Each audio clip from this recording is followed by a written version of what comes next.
Ega guyyaan har'aa guyyaa addaati mooto dhaabuun bayyanachuu kan jedhuun akka biyyaatti sagantaan kun gaggeeffamaatti kan inni jiru bara torbaffaa irratti argamna jechuudha. Bara torbaa guutuu erga mootummaan jijjiiramaa gara aangootti dhufe hojiin magariisuu kan ashaaraa magariisaa irratti hojjetamu bara baraan hojjetaa as geenyee jira. Kanaanis immoo biyyi keenya addunyaa irratti sababa qilleensa jijjiiramaa keessatti bu'uura ishee kaa'atti kan inni jirtu.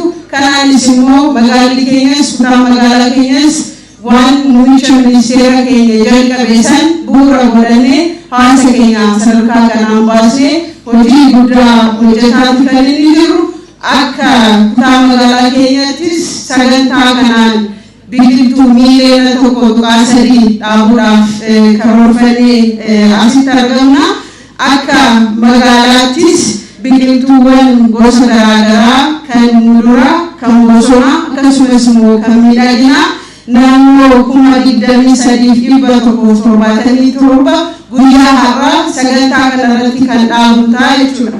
Kanaaf ashaaraan muummichi keenya inishatiivii muummicha keenya jalqabe kana galmaan ga'uudhaaf hawaasni keenya aadeeffate sadarkaa hundatti kutaa hawaasaa garaagaraa daa'ima osoo hin jedhin nama guddaa osoo hin jedhin kutaa garaagaraa hundi isaa bakka garaagaraatti sagantaa kana gaggeessaa jira waan ta'eef nutis immoo akka kutaa magaalaatti sagantaawwan garaagaraa asitti kutaa magaalaa Furii keessatti qopheessinee jira waan ta'eef kan sagantaan kun asitti argamu kan ministeera bu'uuraaf misooma pilaanii kan qophaa'edha. Sagantaawwan biraas akka kutaa magaalaa keenya hawaasa waliin akkasumas immoo komishinii investimentii waliin sagantaa garaagaraa qabannee kan inni jiru. Kanaaf hawaasni kutaa magaalaa keenya keessummoota keessan akkamitti simatume hamleen hin xiqqaata. Kanaaf sagantaa kana bara baraan aadeeffannee hawaasni keenya inishatiivii kanarratti hirmaatee qilleensa gaarii, qilleensa uumamaa dhalli namaa keenyaaf yookaan immoo dhaloota boruuf magaala yookaan immoo biyya ijaaramte biyya guutuu taate waa hunda misoomaan siyaasaan akkasumas immoo nageenyaan biyya guutuu taate dhaloota dhaalchisuuf sagantaan kun sagantaa bu'uuraati waan ta'eef. Magaalaa Shaggar magaalaa hawwattuu, magaalaa bareedduu, yaada miidhamuutii fi bu'aa jijjiiramataatti magaalaa keessan magaalaa Shaggar ashaaraa keessan kan magariisaa marsa torbaffaa dhaabuudhaaf baga nagaan dhuftanii ana dhufuu sana jechuu barbaada. Mootummaan jijjiiramaa barii jijjiiramaa seenaa uummata keenyaa keessatti faayidaa fi guddina uummata keenyaa sadarkaa olaanaa ceesisuuf mul'ataa fi yaadama magaalota irra qabu mirkaneessuu kan ittiin jalqabe hundeeffamuu magaalaa Shaggariiti. Magaalli Shaggar magaalaa yaadaa miidhamuutiin hundaa'e cabiinsi dinagdee, cabiinsa hawaasummaa, cabiinsa eenyummaa naannoo kan ture fooyyessuudhaan sirreessuudhaan misoomatti, guddinatti, jijjiiramatti, badhaadhinatti akka inni ce'u magaalaatti yaadamee hundaa'edha. Magaalli kun dhalatee umrii waggaa 2.5 kan qabu yoo ta'u yeroo ammaa hojiiwwan misoomaa gurguddaa hojjetee jiruuf jireenya uummata magaalaa fooyyessuudhaaf sochii bal'aa irratti magaalaa argamudha. Special Development Plan magaalaa keenyaa muuxannoo biyya keessaa kan alaa walitti waraabuudhaan magaalaa pilaaniin hoogganamtu, magaalaa seeraalummaa fi ittoo hin qabne, magaalaa guddinni dinagdee GDP biyya keessatti gumaacha guddaa horatu hundeessuudhaan bulchiinsi magaalaa waggoottan dabarsine pilaanii erga xumureen booda hojiiwwan misoomaa gurguddaa hojjechuu jalqabee jira. Kan hojjechuu keenyaan wabii nyaataa mirkaneessuu, dagaagina ogummaa ceesisuu, intarpireeshiipii milkeessuu akkasumas e-governance milkeessuu hojii guddaa hojjechaa jira. Kanaaf akka waliigalatti mul'ata naannoo keenyatti qabanne galmoota afran kan milkeessuudhaaf nama magaalomsuu, lafa magaalomsuu akkasumas mootummaa magaalomsuun hojii guddaa hojjechuu jalqabne jira.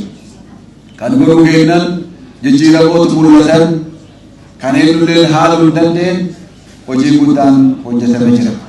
Bu'uuraalee misooma diriirsuun, wabii nyaataa mirkaneessuun, dagaagina ogummaa ceesisuun xiyyeeffannoo olaanaa keenya ta'ee irratti hojjechaa jirra.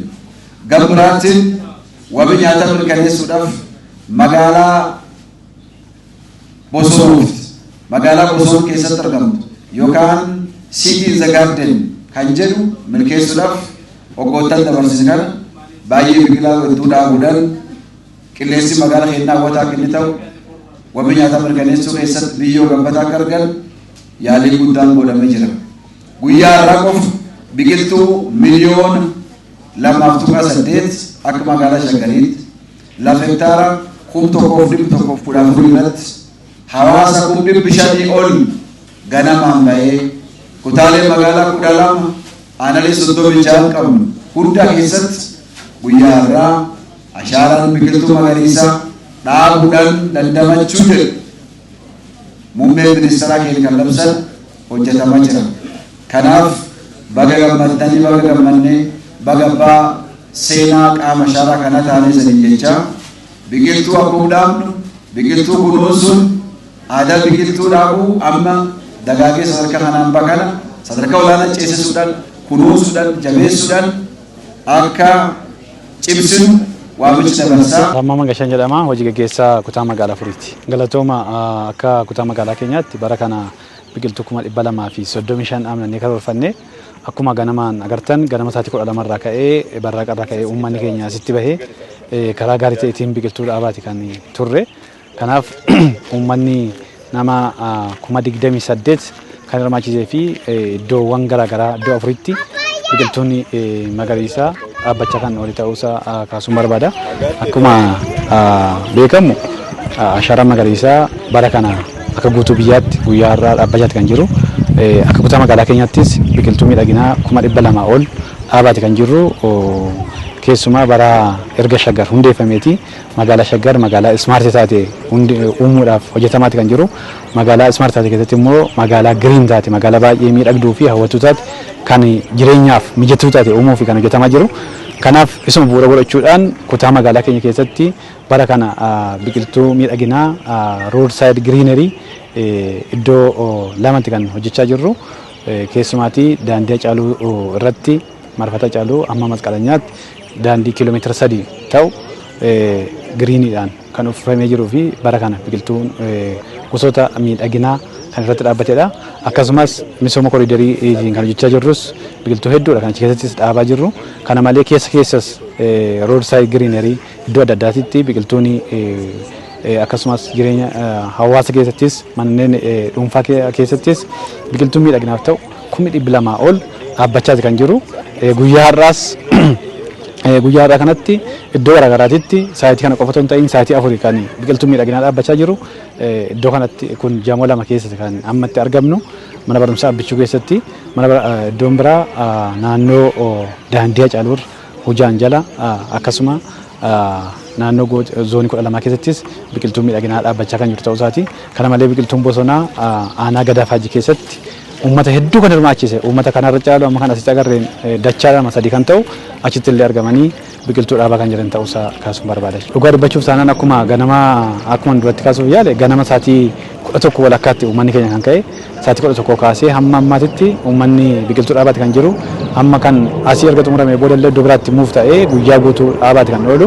Uummanni keenya kutaa magaalaa Furii keessatti kan baratame hojiin hojjetamu hundi hawaasa kan giddu walitti godhatee fi hawaasni keenya hawaasa dammaqaa hawaasa hojii misoomaa hunda keessatti iyyuu kana qofa ta'uu hin ta'in kan biqiltuu qofa ta'uu hin ta'in hojii hunda keessatti iyyuu ofiisaati beekee kan hojjetuu fi kaka'umsa guddaa kan hin ofiisaati of beekee hojii hunda irratti kan hojjechaa jiru ta'uusaa kaasuun barbaada.